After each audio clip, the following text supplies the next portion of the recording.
a lot of kids are suffering. You can see the starving in their eyes. You can see uh, they are tired, they are exhausted, but we're trying our best. We can live. We learned that the music is the food of the soul. You know, I try my best to make it the food of the body. Like I can let them forget what they're suffering. We never lose hope. I never lose hope. I know everything has a beginning, has an end. There is some people are terrorists, not all Gaza's terrorists. Okay, you know they trying to to get their life back. Each one of us trying to get my our life back. This is propaganda. Not all Gazians is a terrorist. It's been 2 years, and Gaza has felt the brunt of this war between Israel and Hamas. I'm being joined in an exclusive conversation from Gaza by Ahmed Abu Amsha. He is a teacher. He teaches music to the kids now in Gaza, but he's also the founder of Gaza-based singing. There's a lot that you can go and see as to what he's doing with children to ensure that their minds are off the war and they have some respite, those few hours or moments of respite from the starvation, from the hunger, from the fear of death, all of that that the children in Gaza are feeling today. Ahmed, thank you so much for joining me here. Let's begin with where you're right now. We do know that you've moved from your home, from Gaza City, to a place near the beach. So tell us where you're right now. Show us Thank how you you're so much. living, the living conditions of you and your people. Okay, I'm now in the south of Gaza City, in an area called the Zawaida. You know, it's far away from Gaza.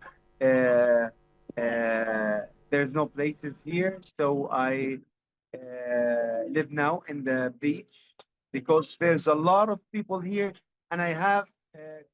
I'm sorry for the noise here because I don't have connection there down in the beach, so I have to go up here in the mountain to have a connection. Yeah, the situation here is very hard, really. Ahmed, if you could just please just show us the beach and where you are and how you've lost a lot of weight. I can see that. There's no water, no sanitation. How are you managing in these conditions? Just show us around, show us the place that you're in right now. Okay, okay. I'm gonna show you right now the my camp. This is my camp. Okay, and this is the beach that I live there, and this parachute there, right there, is my tent, and we do activity there. And this is the street over Rashid Street, and there's a lot of people here, a lot of camps. You can see, yeah. So You've been using music to soothe children. How are children handling the situation? You're dealing with them on a daily basis. So just tell us about your experience with these young ones who are from the city, who've seen too much of pain, too much of suffering, too much of loss, Ahmed. okay, I want to be honest with you. You know, the situation is very hard to everyone here, for the kids, for the families. We don't have a drinkable water. It's not easy to get drinkable water here. So uh, we have a schedule in the day. Like when we wake up, we're trying to get clean water to drink, search, walk a lot of distance to have a gallon of drinkable water. So after that, we're trying to find a food. Uh, each process take maybe 2 to 3 hours. Uh, then after that, after we find the food, we go to the activity for the kids. And yeah, a lot of kids are suffering. You can see the starving in their eyes. You can see uh, They are tired, they are exhausted, but we're trying our best. They can live 2 hours, 3 hours activity with happiness, full of joy and love, to let them forget what they suffer. Yeah, and there is a big problem here. Like hospitals, there's no hospitals. I was ill. My knee is hurting me and have a infection. I searched a lot for a medicine. I didn't find the kids. There's a lot of kids are ill. They go to their balah to have medical support. The area is not prepared for displacing people yet, because the occupation of Gaza let a lot of people go out it, and there's no support here, medical, water, anything of support. So that's why the situation is very hard here. Ahmed, I'd like our viewers to see this video that you made with the kids, because that just goes to show the everyday fear that kids live in and how you're trying to turn that around. Now, this was a video that you put out using drone sounds, because there was continuous drone sound through the day, and how you turned it into music. What made you really think of making a video and using it as music with the children? شيل شيل يا جمالي شيل يا حوطك بالله دم الشهيد معطر بالهيل ليل يا ليلو ويل ويل عالظالمي ويل ويل من الله لا أسهر على نجوم الليل أنا ناديله شيل شيل يا جمالي شيل يا حوطك بالله دم الشهيد معطر بالهيل ليل يا ليلو ويل ويل عالظالمي ويل ويل من الله لا أسهر على نجوم الليل أنا ناديله شيل شيل يا جمالي شيل يا حوطك بالله دم الشهيد معطر بالليل يا ليل ويل ويل عالظالمي ويل ويل من الله لا أسهر على نجوم الليل أنا ناديله شيل شيل يا جمالي شيل يا حوطك بالله دم الشهيد معطر بالليل يا ليل ويل ويل عالظالمي ويل ويل من الله لا أسهر على نجوم الليل أنا ناديله.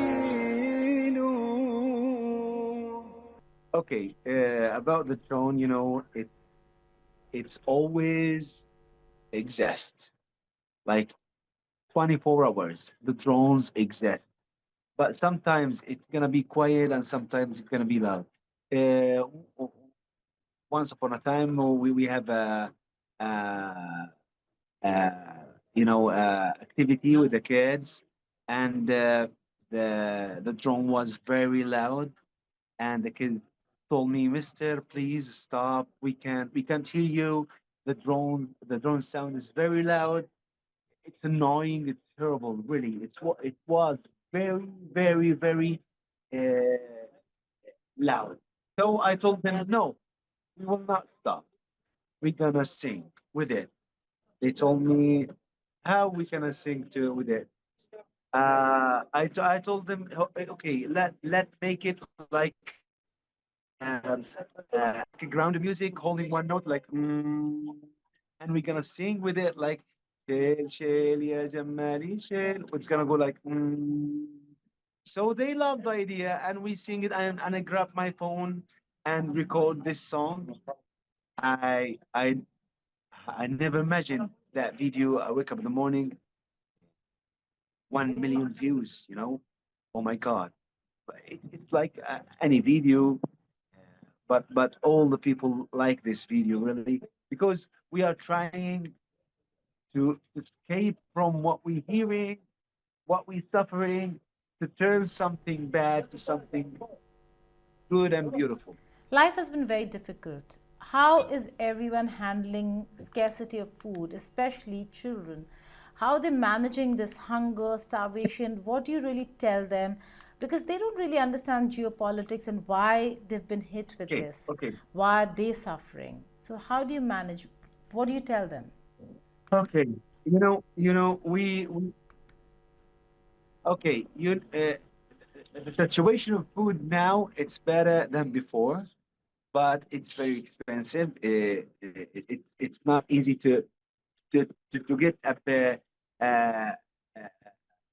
a big food like everyone eat well. No, it's a little bit of food you can get because it's very expensive. And I try my best to try to feed my kids, my family, and my group, uh, Gaza-based singing. I try to buy something to their families, to the kids, and give them some biscuits, something like that. But even that can't break the starving. But we learned that the music is the food of the soul. I try my best to make it the food of the body. Like I can let them forget what they're suffering. And the first of the class, you can see the hunger inside their eyes. But after 5 minutes, they sing and play and laugh. Then you can see it disappear. Uh, uh, this is what make me strong to help my people, my community to do something good for them, and I feel extremely happiness inside my heart, really, because I can do something good for my community. Ahmed, you just said that food is expensive. Now, I don't understand this because um, there's aid that's going to Gaza, right? Even if it is not enough. But shouldn't aid then be free? Why do you have to buy food or aid? Okay, you know the AIDS. We can't see the AIDS. A lot of people here displacing in new camp. There is no support for this camp because there's a lot of camps around Gaza. You know, uh, from Deir al-Balah to Az-Zawaida, there is thousands of camps, and the aid that enter in Gaza it's not enough. So people they're trying to buy to try to feed their families. Uh, you know, I I'm now 40 years old. I see a lot of wars in Gaza City, and before these wars there was enough aids and enough food, but in this time, this war from 7 October, it's different completely. There's no water, no electric, no food, nothing. That's why the AIDS, it's not enough for all the people here. Amidst the war, the ceasefire violations, all of that and more, Emma, there are peace talks that are happening in Egypt. Are you hopeful? Are you hopeful that the groups, the stakeholders will come together and find a solution, at least end the war or bring about a ceasefire? Yeah. We heard some news that ceasing fire will come soon. Uh, you know, we never lose hope. I never lose hope. I know everything has a beginning, has an end. But there was a lot of good news since 2 years that the war was gonna end. They're gonna cease fire, and they broke it. They're gonna cease fire, and they broke it. So a lot of people doesn't believe in these news, because they think that it's propaganda, and nothing gonna change that if they go back homes, if they can see there's no bombing, if they can see the peace will come. Okay, uh, I hope they can succeed. Inshallah, I hope they can succeed in seizing fire. Now, we do understand that there is a lot of restriction when it comes to movement. There's a lot of checking, even when people are asked to move from one place to the other. The Israeli Defense Minister had announced that people should evacuate Gaza City, but also said that there will be checks for those who are allowed to leave and who are not. And those who are in Gaza City, then, even if they're not allowed to leave, are terrorists. What do you have to say about those who are calling people in Gaza terrorists and about the hatred that you see around you? Listen to me. I'm a musician and I have a lot of friends. I know a lot of people. I'm famous in Gaza City and West Bank, and there's a lot. All of them is innocent people.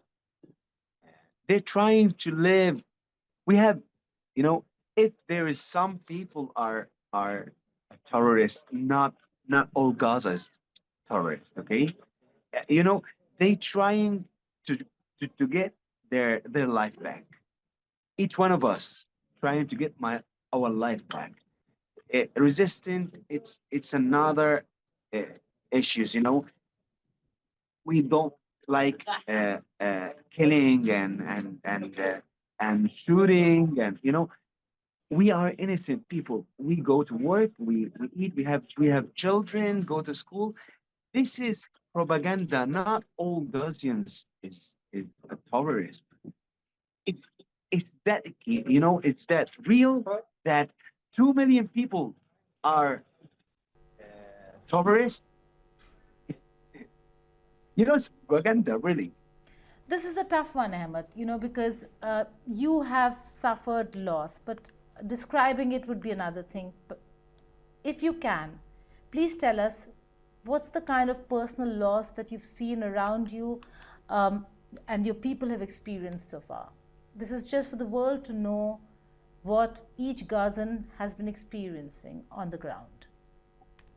Okay. We lost a lot of things. I lost many friends.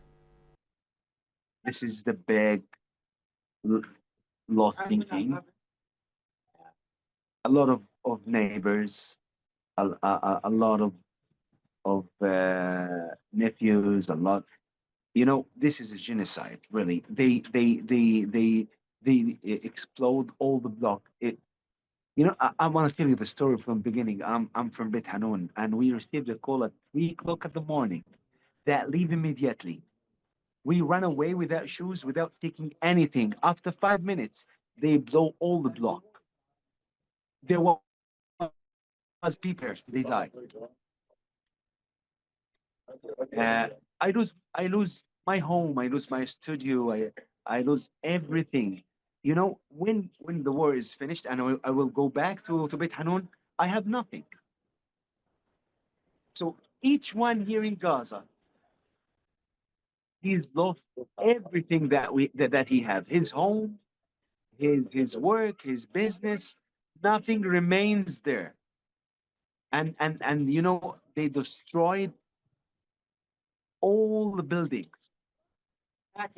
If there is something there or not, if with the strikes or with bulldozers, they destroy everything. Nothing remains. So it's only like a land that nothing was there. So do you think this is a war? Not a war. It's it's like a genocide. Like you know, clear any evidence that there was people there. Emma, do you have any hope for a state of Palestine, that Palestine would get statehood even if, there are talks that are underway in Egypt, whether talks go on, move forward or not, any which way, do you think Palestine as a state can exist?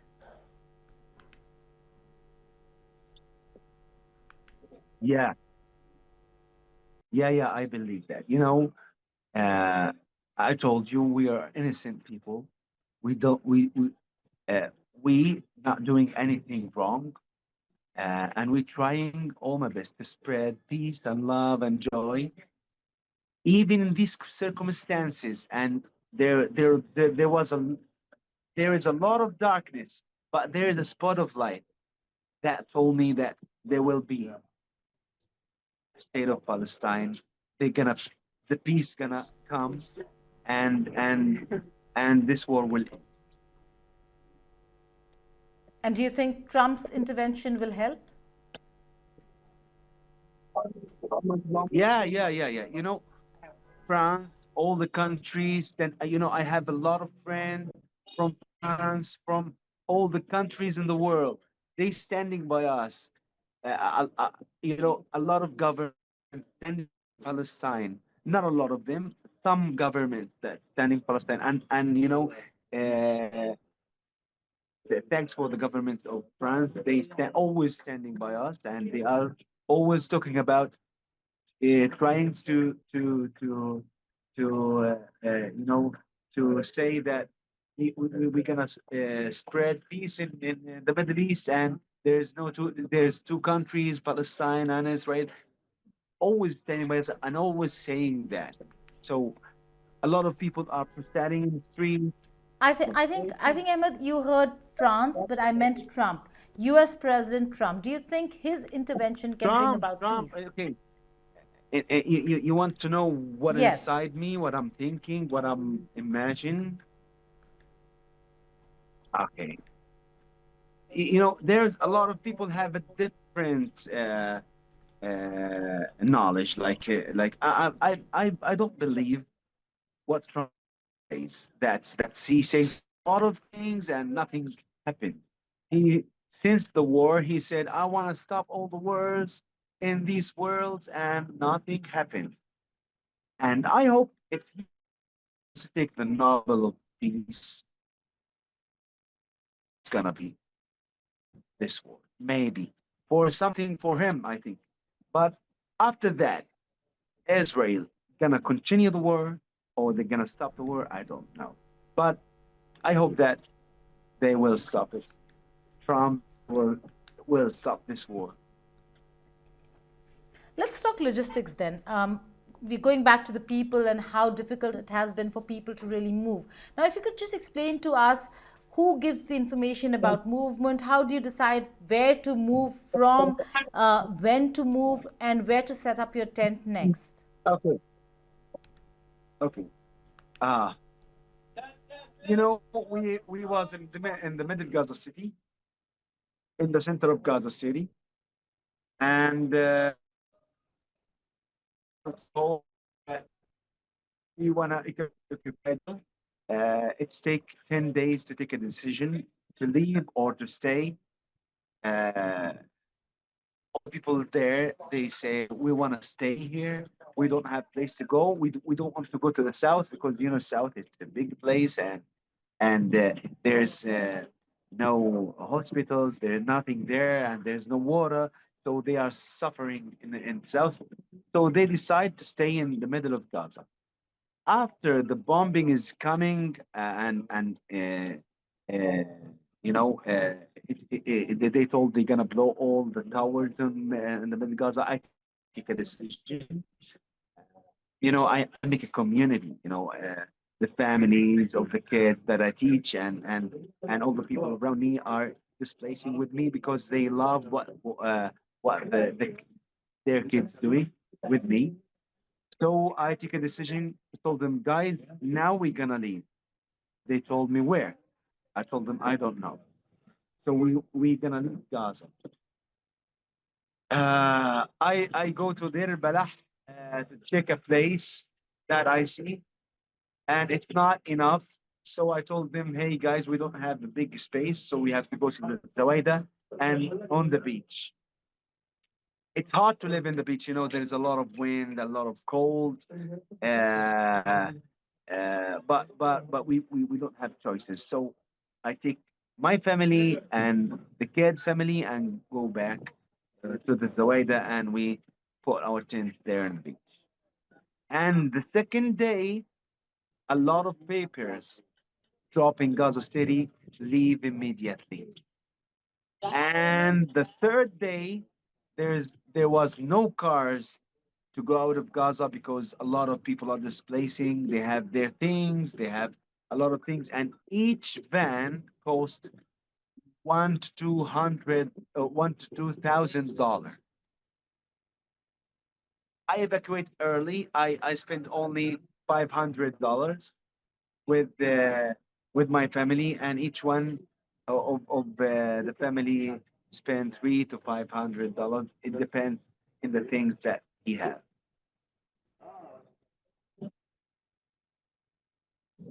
Yeah, you know, uh, money doesn't do anything here in Gaza. I try my best to find trophon. One piece of trophon costs 10 shekels. That means $5 because there's no medicine, and each medicine costs like 10 to 12 to $30. Like like it was one shekel, like $quarter. Winters are approaching, Ahmed. How are you preparing for winters? Because it is going to be very harsh and very cold out in the open. Are you prepared, or how are you going to prepare? Uh, I will be honest with you. In the winter, we can't stay here. We can't stay here. The waves gonna be big, and the water will cover us in the winter. So I'm now trying to find a place uh, up there in the Zawaida to bring all the families and the kids far away from the sea. But in the winter, we can't stay there. It's not easy to live in the beach in autumn. There will be a lot of wind, a lot of rain. Uh, yeah, maybe the sea will come over us. Many would think me naive for asking these questions because they're so basic. Gaza has been completely blockaded. But has there been any help that you've received, Ahmed, from your friends, from outside?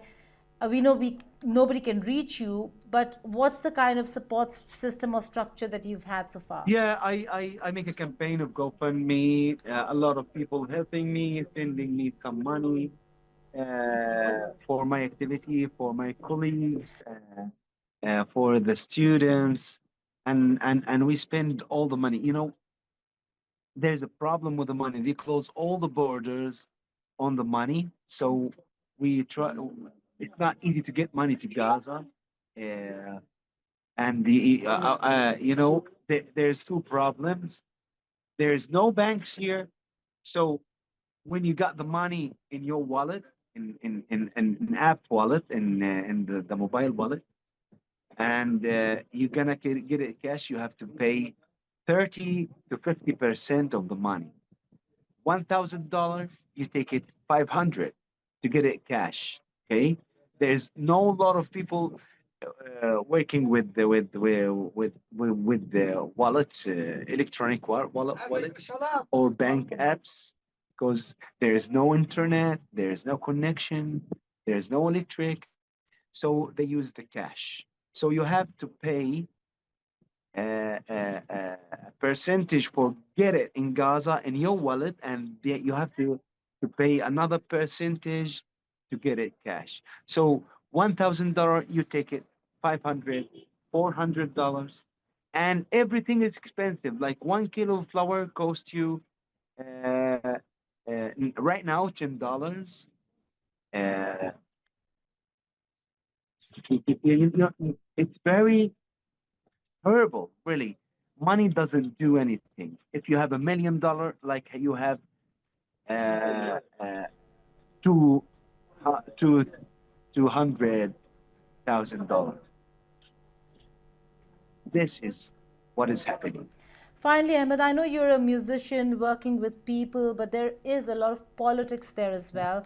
The ceasefire and peace talks are dependent on Hamas leaving or disarming. That's a prerequisite. Do you think that the Hamas will ever leave Gaza, or do you think they'll disarm completely? Yeah.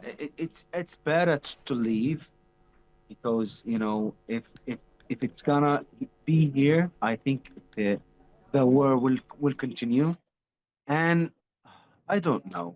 I don't know. I'm thinking, you know, we suffering a lot from Israel, from Hamas, from everyone. So since I told you, since when I was kid, I grow in wars. That's enough. That's enough. A lot of killing, a lot of bombing, a lot since when I born until now. You know, I want to be honest with you, I'm thinking about to leave Gaza. That's enough. I have a family right now. I have to take care of my family. I have 5 kids, and each three years, each 5 years, there will be a war destroying what you build, and we rebuild once again. It's not a life, really. It's terrible.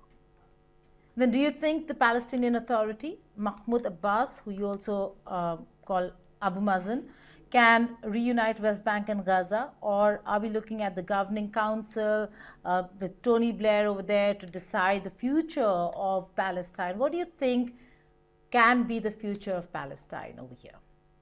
I hope they can come back. The authority, Palestinian Authority, can come back here. And if they can come here, I think there will be peace coming, but it's not too long.